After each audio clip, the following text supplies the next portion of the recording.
Let's get this over with. It's hot and there are so many mosquitoes here. This is an electric bike. No, we discussed this. The plants are in the way. You're supposed to be over there. Better. Okay. This is an electric bike, or as they say in French, la bicyclette d'électricité. I think that's what they say in French. I haven't taken French class in a while. Anyways, this thing has been literally life-changing, which is saying something considering this isn't even that good of an electric bike. If you're someone who rides at all for commuting, to get to school, to get to friend's house, whatever, it doesn't matter.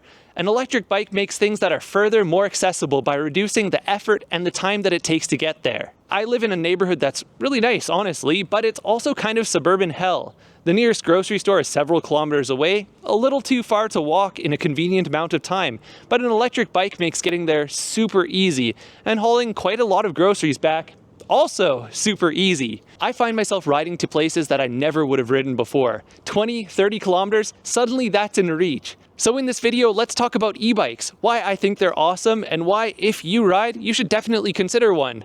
My main criticism with this e-bike in particular is that it's pretty expensive for the quality of components that you get. It's essentially high-end department store bike components, except since they've strapped an electric motor to it, they can somehow justify charging nearly 2,000 Canadian dollars for this bike. Unfortunately, there are a lot of things that I would like to replace to make this a super good bicycle, mainly that front suspension. The front suspension on this bike is an SR Suntour XC-M30, and even though it's brand name, it leaves a lot to be desired. The first inch or so is super soft, almost non-existent, and then the rest of it is rock hard, which makes it quite unpredictable on larger bumps. I used to do this on my supercycle, department store bike back in the day. Ooh. Whoa.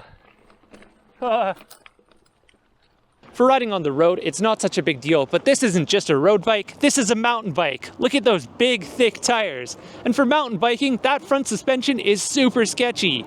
It's the first thing I'm going to replace, and it's going to make such a big difference to the ride quality that this will be a completely different bike. Another major downside to cheaper components is that this bike is super duper heavy. I really look forward to the day when the battery dies and I have to ride it home without pedal assist. I'm also great at sarcasm. The final teeny tiny microscopic issue I've had with this bike is with this thing here, the battery, arguably the most important component on any e-bike. When I bought this bike, I was told NCM only uses brand name cells and has a proper battery management system for battery longevity. However, over the last 2 years and 1,500 kilometers, I've noticed a significant drop in battery life. I'm going to splice in some clips here of the battery meter going up and down as I'm riding. And yeah, I do not trust this battery to last a super long time, and that's a bummer because this thing is expensive to replace. I typically ride between 30 and 40 kilometers per time, and I used to charge it every second or third ride. These days, I have to charge it every single ride. I don't trust it to go 2 rides per charge. But honestly, even with these little issues, this is one of my favorite pieces of technology I bought in the last couple years. I was already riding my bike, so this thing just lets me go further, faster, and with less effort. If you're already someone who frequently rides a bike, then an e-bike is a no-brainer upgrade. It makes hills that much easier. You'll arrive to work less sweaty. If you want to get exercise, you can go further or just reduce the pedal assist. A couple other things, I'm not super fond of how the pedal assist works on this bike. It's kind of the most basic implementation. Go until you hit X speed. So it's not like responsive to how hard you're pedaling, and I think that's something that comes with a higher end e-bike. Also, the trigger is just an on-off switch, so when you use that trigger, you're going at max torque. No, it's going to go as hard as it can to try and get to the 33 kilometers per hour max of this bike. And that's a problem because that makes me want to spend a heck of a lot more money on a high-end e-bike.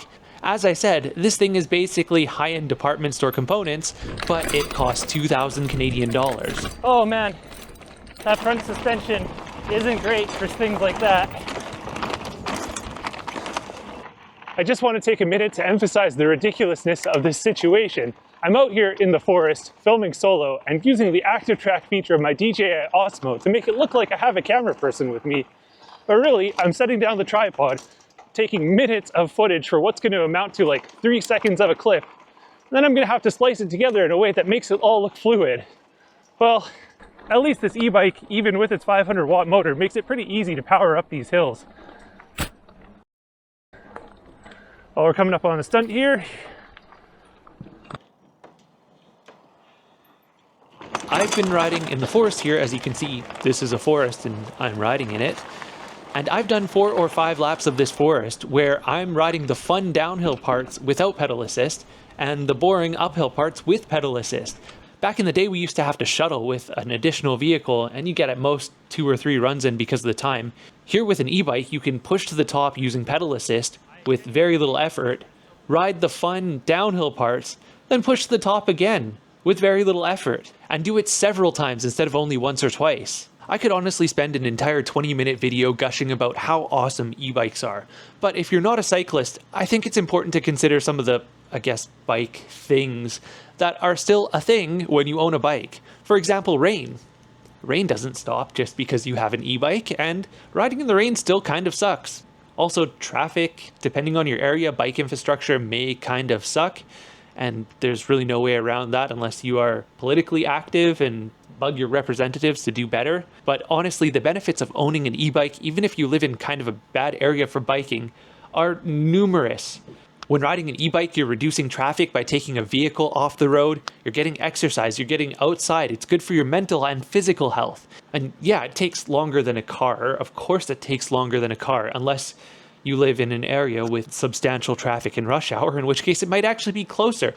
While I take a brief hydration break in the shade, did you know that buying one piece of disc golf gear from my shop, Rare Disc, pays for more than a lifetime of viewing ads on my video? So keep blocking those ads, support creators directly, and buy your disc golf gear at rarediscgolf.com to support me. Thank you. This is the Alex Brazier Bridge, and this is one of those big hurdles to riding a bike that I talked about. To get to anywhere in the city from where I used to live, you have to ride across this bridge, and it is a huge hill. Probably recognize it from some of the older dash cam videos. Anyways, this is a horrible hill because it's very long, quite steep, and sort of stinky from the cars and from a sewage treatment plant. So riding up this hill, exercising, breathing deeper, it sucks. And yeah, the e-bike just makes this into a cruise. I set it to 3 or 4 pedal assist and I'm at the top of the hill and I'm not super sweaty, I'm not super gross. Then there's that really fun downhill section afterwards where you can go 40, 50k per hour until, you know, there's a 90-degree turn in the sidewalk because bridges are made for cars and not for humans. Yeah, this video was gonna have some summary and conclusion, but I honestly think that's it. E-bikes are awesome, and if you ride, you should definitely consider one. That's it, bye!